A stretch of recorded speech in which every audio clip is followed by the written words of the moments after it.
कि यदि कोई नारी पूरे कुटुंब के साथ में रह रही है, देवरानी जेठानी सास ससुर नातेदार रिश्तेदार सब आपके साथ में रह रहे हैं, सब कोई, और यदि कोई नारी एक परिवार में सबने जो भोजन करा है, बर्तन जो एकत्रित हुए हैं, उसको भी अगर वो परिवार की सेवा में भी तत्परता में उसको साफ कर रही है, तो कितना सुंदर लिखा है भविष्य पुराण में कि अगला उस नारी का जब जन्म होता है तो वो सारे दरिद्र से दूर हो जाती है, सारे दरिद्र से दूर। धन वाली सेवा नहीं, एक सेवा होती धन वाली, जैसे आपके यहाँ कोई काम वाली आती है, ठीक है, आप उसको पैसा देते हो तब बर्तन साफ कराते हो, ठीक है, वो सेवा की बात नहीं चल रही है, वो एक लेन देन वाली सेवा होगी। क्या आपने कुछ दिया, उसने आपके यहाँ सेवा करी, वो सेवा एक अलग होगी।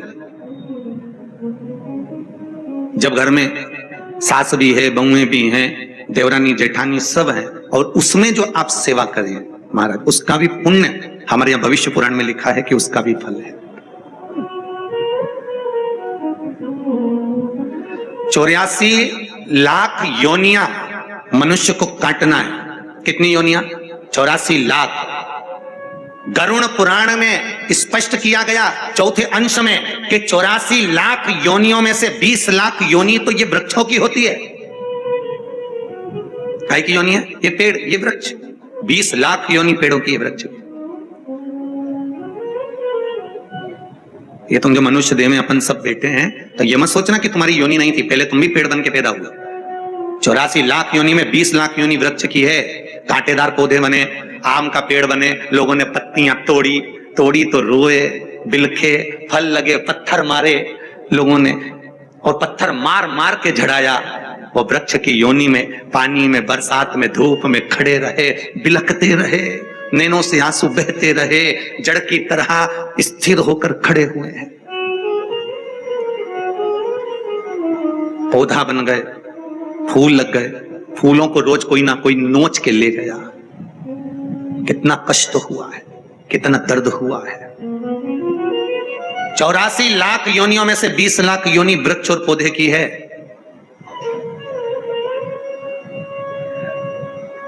बीस लाख योनि जलचर की है। पानी में जो कई जम जाती है, कई, उस कई में जो कीड़े पड़ जाते हैं उसकी योनि। 20 लाख अलग अलग वैरायटी के कीड़े बने। कोई नहाने आया, पांव रखाया, वहां मर गए। कोई कपड़े धोया, वहां मर गए। कोई ने झाड़ू लगाई, फिनाइल डाला, वहां मर गए। 20 लाख योनि इसकी है। तुम अपन सोचें कि बताओ ऐसी भी योनि होती है? 84 लाख योनियां काटते काटते काटते काटते तब जाकर ये मनुष्य की देह मिली है, तब मिली। आखिरी में मनुष्य का शरीर प्राप्त हुआ, और 84 लाख योनियां काटने पर जो मानव की देह मिली, वो केवल 2 ही कारण है। एक, भगवान का भजन करो, और दूसरा, कर्म का भोग भोगो। जो पूर्व में करके आए हो उसको भोग लीजिए महाराज, भोग।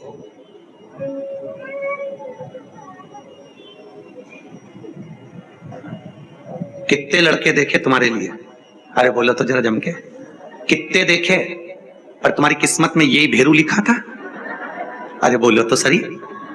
और इनके लिए भी कितनी लड़कियां देखी साहब, हर रिश्तेदार से बोल के रखा, पत्रिका में देखा, इसमें देखा, उसमें देखा, कितने संबंध देखे, पर इनकी किस्मत में यही जगदम्बा लिखी थी। बोलो सही है कि गलत है?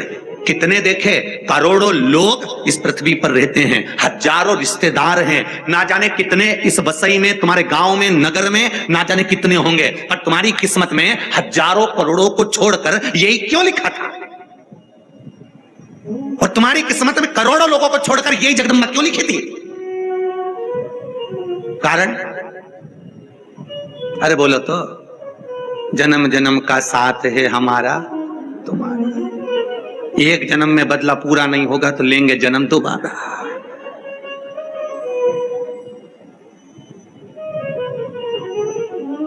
ये जो अपशब्द कहते हैं, ताने देते हैं, कहीं पति आपको कुछ कह देता है, कहीं पत्नी आपको कुछ कह देती है, ताने देते हैं, उसका केवल एक कारण है कि जो पूर्व में संग हुआ है, कहीं आपने इनका कुछ बिगाड़ा, कहीं इन्होंने आपका कुछ बिगाड़ा, तो आज भोग रहे।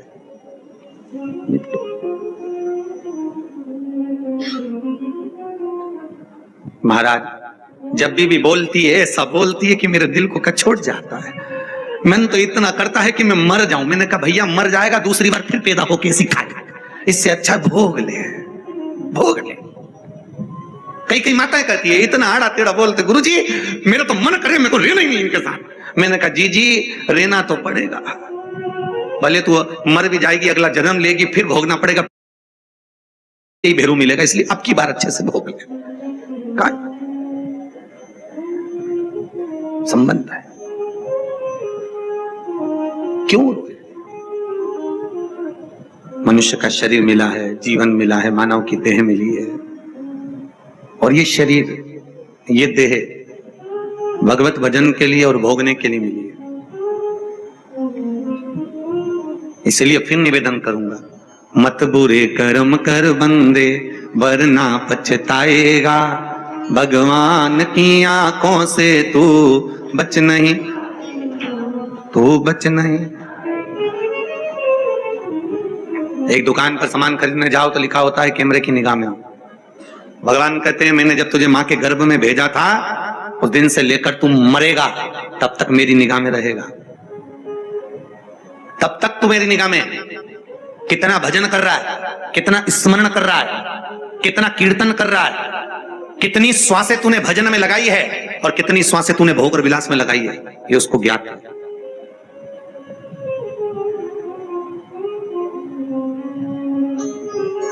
एक बच्चे को 20 रुपए देकर मां ने भेजा, बाजार से एक साबुन लिया, कपड़े धोने का 5 रुपए का, 5 रुपए का नहाने का। हाउ मां, बच्चा गया कपड़े धोने और नहाने का साबुन लेकर आया, मां ने कहा ला पैसे वापस दे। हिसाब लिया कि नहीं लिया? अरे बोलो तो लिया ना। अपने बच्चों से 10 रुपए का हिसाब ले सकते हैं तो ध्यान रखना वो भी जगत का बाप है, तुम्हारे जाते से ही एक एक श्वास का हिसाब लेगा कि कहां गवा दी है, कहां गवाई, बचपन कहां गया, जवानी कहां गई, अधेड़ी कहां गई, बुढ़ापा कहां गया, किस जगह पर इन श्वासों को गवाया है आप, किस जगह पर? 21,600 श्वास जो निकल रही है इस शरीर से प्रतिदिन, एक एक श्वास का हिसाब लेगा। खैर आपका तो कुछ नहीं बिगड़ना है क्योंकि आप तो कह दोगे कि हमारे यहाँ कथा हुई थी, तुमने कथा सुनी तो तुम तो बच गई, पर दिक्कत तो उसकी है नहीं। तेरा क्या होगा रे कालिया, दिक्कत तो वहां पड़ी, तुम्हारा तो ठीक है जो हुआ। इसलिए निवेदन है, मुख में हो राम नाम, राम सेवा हाथ में, तू अकेला नाही प्यारे, राम तेरे साथ में। जिंदगी की बागडोर हाथ दीना नाथ के, वो महलों में राखे चाहे झोपड़ी का बांसुरी, ये उसके हाथ में। चित्त वृत्ति परमात्मा को दिए जाए हर पल हर घड़ी।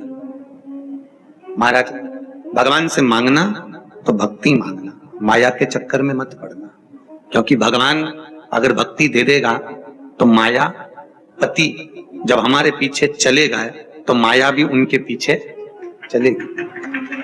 मायापति अगर हमारे पीछे चल रहे हैं तो माया भी हमारे पीछे पीछे चलने वाली। अगर आपने भक्ति मांगी है तो, और यदि भक्ति नहीं मांगी, माया के चक्कर में पड़ गए तो फिर वो आपके हाथ, फिर वो आपका ब्रह्म, आपका। महाराज शिव कथा कह रही, भगवान शंकर की पावन कथा कह रही। कल अपन ने कथा में श्रवण किया था कि भगवान आनंद कंद परमात्मा भक्ति का रसतत्व ग्रहण करने वाले भगवान शिव का मंगल विवाह हुआ है। मंगल और मंगल विवाह की ओर जब अग्रण्य हुए, माता पार्वती जी का जन्म, मां जगतजननी जगदम्बा माता पार्वती प्रकट हुई है, और माता पार्वती का जो प्रागट्य हुआ है, जन्म हुआ है, हिमालय राज के घर में, मेनावती के गोद में, उनके गर्भ से हुआ है। कथा के प्रथम में कहा था मेना, धन्या और कला, ये पितरों की 3 बेटियां। बस इन्होंने जिंदगी में एक गलती कर दी। पितृलोक में रहने वाली इन पितरों की बेटियों ने एक गलती करी थी कि सनत कुमार बैठकर तप कर रहे थे, सनकादि ऋषि बैठकर भगवत भजन कर रहे थे, और वहीं से ये मीना, धन्या और कला तीनों निकल कर गई। जब पहले मीना निकल कर गई, उसके लहंगे से सनत कुमार की जंघा में चोट लग गई। फिर धन्या निकल कर गई, उनके लहंगे से चोट लगी। कला निकल कर गई, उनके लहंगे से चोट लगी। बहुत सुंदर बात है महाराज, इस बात को ध्यान में रखिएगा कि यदि आपको आगे बैठने का शौक है तो निवेदन है, पहले जाकर बैठिए। कब बैठिए? प्रथम में। बाद में आओ, पहले बैठो। किसी के चरण में चोट ना लगे, किसी को अपना पांव ना लगे, किसी को अपनी लात ना लगे। क्यों? शिव महापुराण कथा कहती है, श्रीमद् भागवत कथा में भी वर्णन किया वेद व्यास जी ने, कि जब किसी पंडाल के अंदर जितने भी भगत वैष्णव जीव संत जन आनंदमय परमात्मा की कथा का रसतत्व ग्रहण करते हैं, भगवान की कथा को जब कोई श्रवण करने बैठता है तो वो केवल मनुष्य नहीं होता, 33 कोटि देवता उस कथा को सुनने के लिए बैठते हैं और उनके रूप में विराजमान होते हैं। तो हम आए और हमारे चरण किसी को लगे, हमारा पांव किसी को लगे, हमारे कहीं चोट किसी को लगे, तो उसका दुख, उसका कष्ट हमको भोगना पड़ता है, जैसे मीना, धन्या और कला को भोगना पड़ रहा है। पितृलोक में रहने वाली पितरों की 3 बेटियां थी। कितनी विद्वान है ये? वैसे देखा जाए तो पितरों की 4 बेटियां थी, एक भाई की 3 और एक भाई की 1। ये मीना, धन्या, कला एक थी और पीवरी एक थी। कौन पीवरी? जिसका विवाह श्री सुखदेव जी महाराज के साथ में हुआ, जिन्होंने भागवत वाची है। श्री सुखदेव जी महाराज की धर्मपत्नी का नाम था पीवरी, पितरों की बेटी थी वो भी।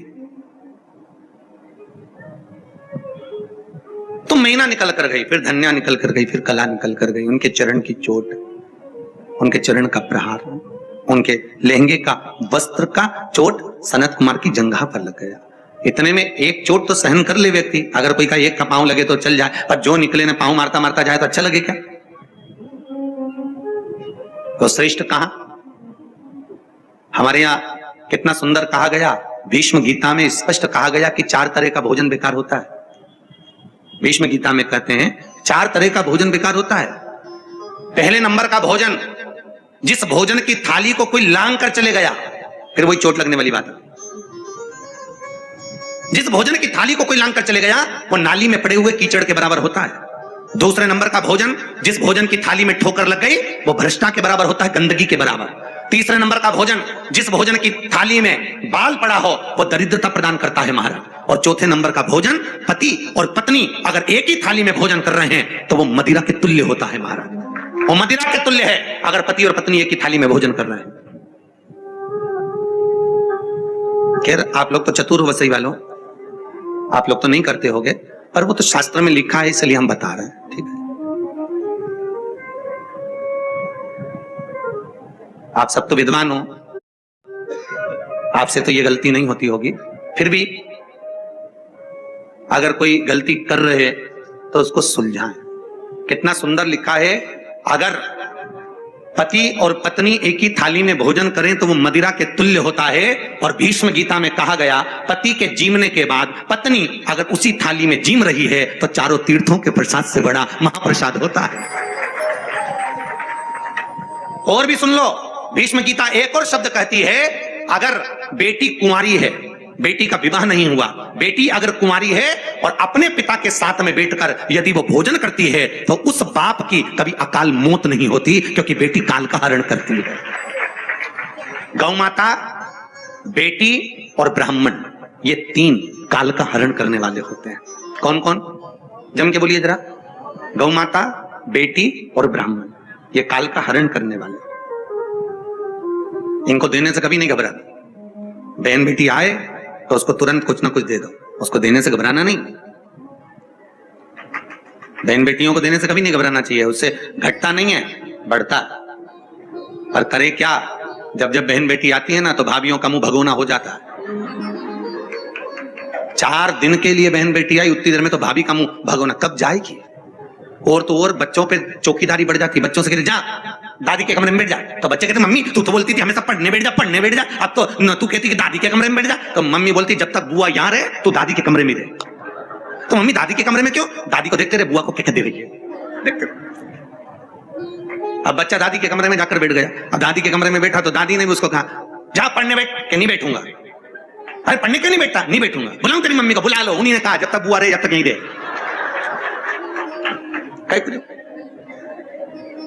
अरे देने से नहीं घटता बाबा, कथा कह रही है, शास्त्र वर्णन कर रहा है। बहन बेटी को देने से घटता नहीं बढ़ता है, गौ माता को देने से घटता नहीं बढ़ता है, संत ब्राह्मण को देने से घटता नहीं बढ़ता है। पर इन तीनों के आने से लोगों का मुंह फूल जाता है। गाय आई तो डंडा लेके खड़ी हो गई, बताओ अभी तो रोटी दी थी, फिर आ गई। बहन बेटी आई तो मुंह फूल गया। कोई ब्राह्मण तुम्हारे यहाँ गया तो मुंह फूल गया, बताओ पंडित जी फिर आ गए, मतलब दक्षिणा देना, अभी तो दी थी 15 दिन पहले, फिर देना पड़ेगा। अरे ब्राह्मण गाय और बेटी काल का हरण कर लेती है, काल को जीत रही है। तुम्हारा काल हरने के लिए आई है।